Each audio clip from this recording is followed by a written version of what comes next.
Bonjour, je suis ravie de vous retrouver pour cette nouvelle émission. Docteur Jean-José Boutaric, bonjour. Bonjour Christelle. Jean-José, je suis ravie de vous accueillir pour parler d'un livre qui s'appelle L'Histoire en s'amusant.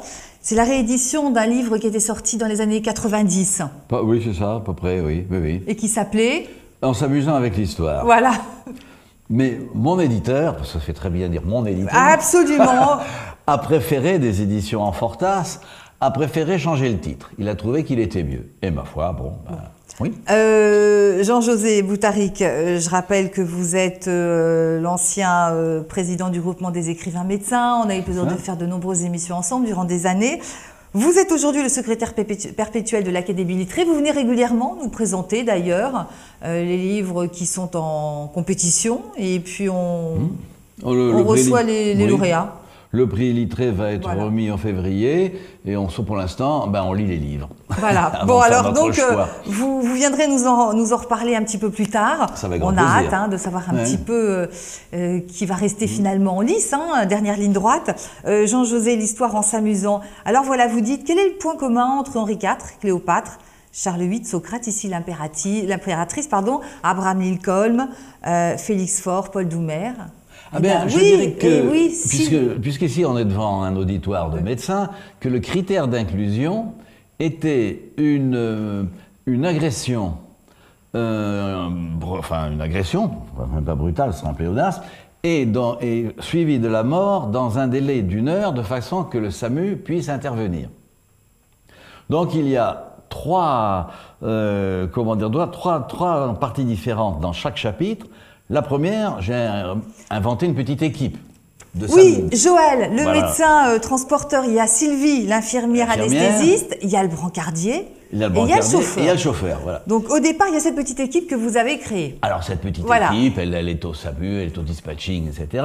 Et on l'appelle, alors ça va être appelé pour Lincoln, pour Socrate, pour Henri II, pour Henri III, ça se trouve juste là quand ça se passe. Donc là, c'est le médecin anesthésiste réanimateur que vous étiez. Que je fus, oui. Voilà. Et donc, ils arrivent, ils soignent le blessé, ils intubent, ils perfusent, enfin, ils font tout ce qu'on fait dans ces cas-là. Et ils le ramènent, bien entendu, à chaque fois, la victime de l'accident ou de coup de poignard est sauvée.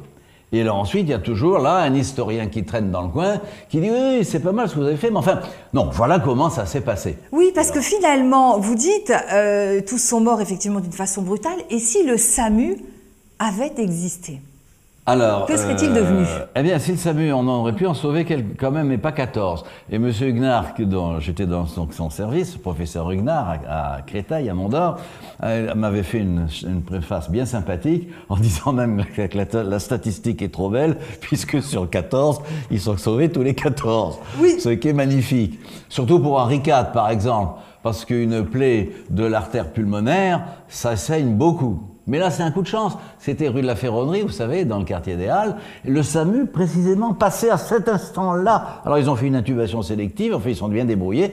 Ils ont amené Henri IV à la Pitié, où c'était, comme à cette époque, il y avait le professeur, je peux dire ça, le professeur Cabrol, que j'ai fait l'anagramme en Laubrac. J'avais offert le bouquin à monsieur Cabrol, qui avait dit « Je suis très fier d'avoir sauvé Henri IV. » Alors c'est vrai, vous parlez d'Henri II, Henri III, Henri IV, le président Abraham Lincoln, Aristote, Socrate, le président Sadi Carnot, le duc de Berry, mais on va parler de Cléopâtre. Vous nous racontez l'histoire de Cléopâtre, avec effectivement César, la mort de César, son histoire d'amour avec Marc-Antoine. Marc-Antoine, oui. Et alors, ils sont morts tous les deux, ils se sont suicidés tous les deux. Alors Marc-Antoine est sauvé, bien sûr, c'était un coup de glaive dans le ventre, donc ils ont d'ailleurs largement eu le temps de le transporter à l'hôpital et de le suturer, d'opérer, d'intervenir en chirurgie abdominale. Quant à Cléopâtre, alors là, évidemment, c'est beaucoup plus compliqué parce qu'on ne sait pas très bien comment elle est morte. La légende parle de ces morsures de serpent. Voilà, de morsures de serpent. À l'heure actuelle, on pense que c'est plutôt le poison. Quant au serpent, c'est sûrement pas un vipéridé, comme on l'a dit longtemps, c'est un problème de traduction. On avait traduit ça par vipère. Non, ça peut pas être une morsure de vipère. Ça pourrait être évidemment une morsure de naja, puisque le naja, vous savez, c'était l'emblème des pharaons. Mais Ça paraît quand même pas très très logique, surtout qu'elles sont 3 à être mortes, hein, Cléopâtre et ses 2 suivantes. Alors le même serpent, quand il a piqué une fois, ou alors il aurait fallu 3 serpents et encore les attraper tous les 3, c'était quand même difficile. Mais en tout cas, la pauvre Cléopâtre, elle est quand même morte et bien morte. Vraisemblablement, à l'heure actuelle, on pense qu'elle s'est empoisonnée. Il y a d'autres hypothèses, une intoxication à l'oxyde de carbone, etc. Et si le SAMU avait existé alors, Jean-José Boutaric? Ben alors, pas de problème, il suffisait d'intuber, perfuser et de... Non, ça ne posait pas un problème majeur. Et vous vous êtes amusé en écrivant toutes ces histoires, on le sent, hein. Beaucoup. Alors, pour Cléopâtre, justement, alors ça, c'est ce qu'il y a d'agréable, vous voyez, dans le milieu médical, c'est qu'on ne s'étonne de rien. Je suis allé quand même, j'avais pas vu dans ma carrière beaucoup de, même j'en ai jamais vu de piqûres de serpents en patientèle, et je suis allé à Fernand Vidal.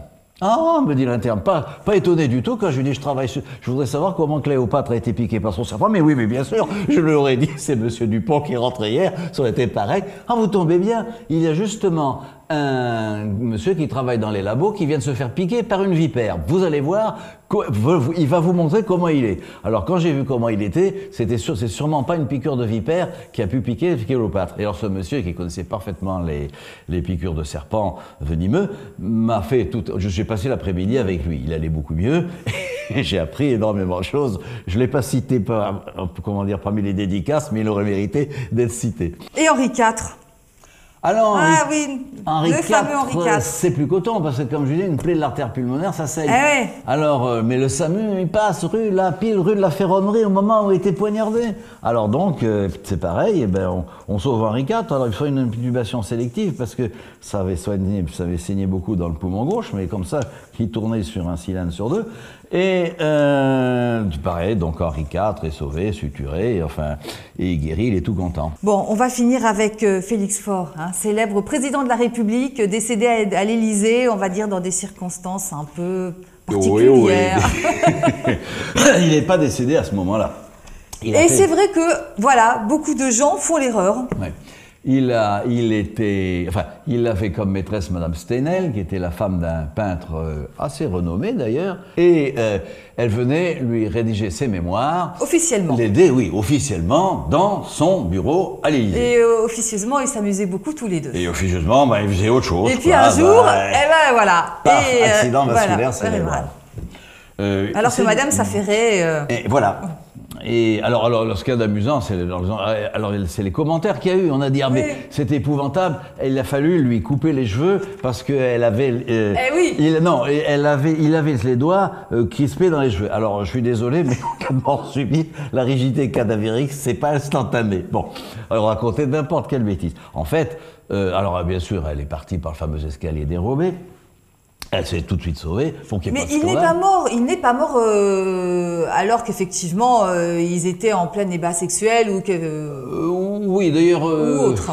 Il n'était pas en des débats sexuels. Enfin, on reste correct. Je fais pas. Non, je ne dis pas comment l'appeler. Alors bon, on a fait. Allez-y, on le sait. On tout le monde le des sait. médecins. Écoutez, on l'avait appelé Madame Stenel, la pompe funèbre. Bon, ça veut tout dire. Ça veut tout dire.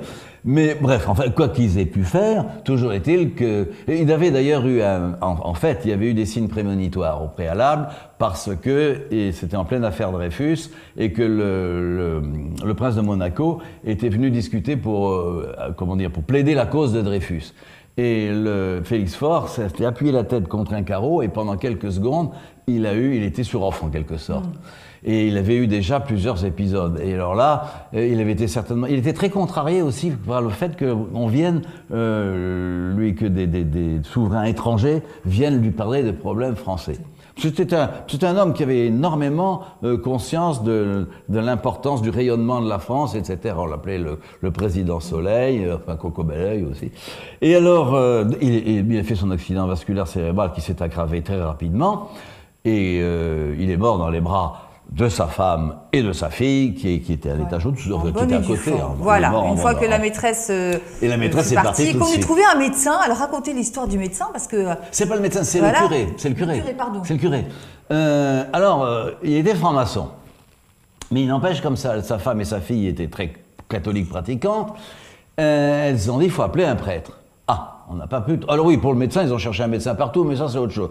Mais bon, ils ont cherché un prêtre. Et puis, trouvant pas de prêtre, ils ont pris le premier prêtre qui passait dans la rue, c'était un prêtre de l'église Saint-Eustache, qui faisait très mauvais, il était plein de boue, etc. Enfin, on lui dit, mais mon père, venez. Le prêtre arrive et on lui dit, voilà, c'est le président qui est à l'agonie.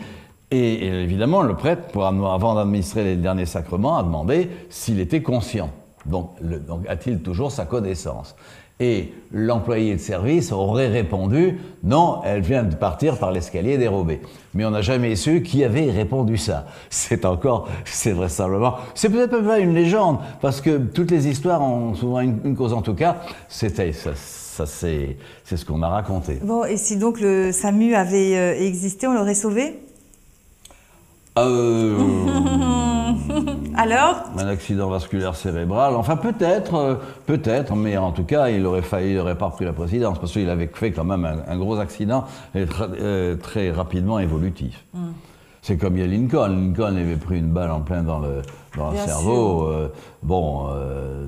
Vraisemblablement même de nos jours, le pronostic quand même est très sombre. Enfin, on n'est pas là on était là pour s'amuser avec l'histoire. Bon, mais oui, et en tout cas, c'est vrai que c'est passionnant, c'est drôle. Vous jouez avec les mots. C'est vraiment un livre passionnant. En tout cas, je le recommande à tous vos confrères. L'histoire en s'amusant, c'est paru aux éditions Enfortas. Enfortas, voilà. Merci beaucoup, docteur. Avec grand plaisir. Merci, Christelle. Eh bien voilà, c'est la fin de cette émission. Merci de nous avoir suivis. À très bientôt.